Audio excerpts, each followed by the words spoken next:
sur l'affaire des déguerpissements, il y a tellement de choses à dire, tellement de choses qui ont été dites, et tellement de choses qui n'ont pas encore été dites. Mais quand même, il y a quelque chose, il y a quelques trucs qui me restent un peu au travers de la gorge. Premièrement, c'est un projet qui date de la transition.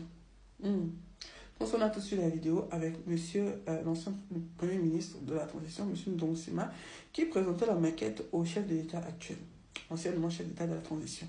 Donc, ce n'est pas un projet qui date d'aujourd'hui. Mais le chef de l'État savait très bien que s'il lançait l'exécution de ce projet pendant la transition, il n'allait jamais avoir ces 95%.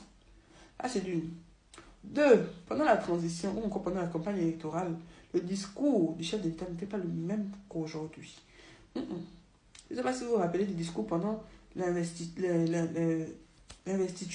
Je me rappelle que le chef de l'État a dit merci peuple gabonais, je vous aime.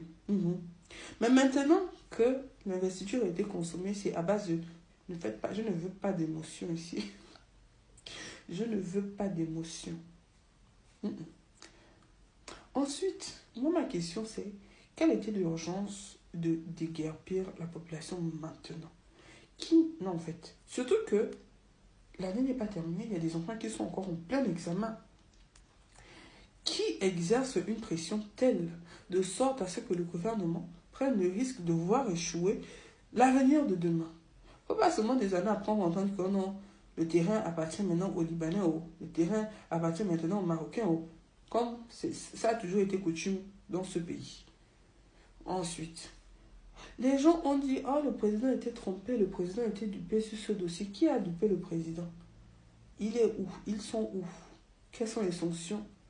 Mais surtout, je ne sais pas si vous réalisez, comment vous pouvez vous tenir comme ça, devant des gens, tenir à haute voix ce genre de discours, que notre président puisse être dupé aussi facilement sur des dossiers aussi sensibles, et surtout, sur quel autre genre de dossier on est capable de duper le président?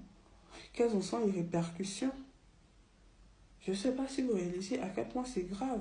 Et ce qui me dépasse le plus, c'est que les Gabonais entendent ça et ils se disent « Ah oui, non, c'est vrai, c'est pas bien et tout. » Je ne sais pas si vous réalisez.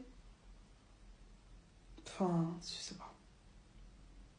On est là actuellement, non? On a encore pour combien de temps là? 6 ans et combien de temps?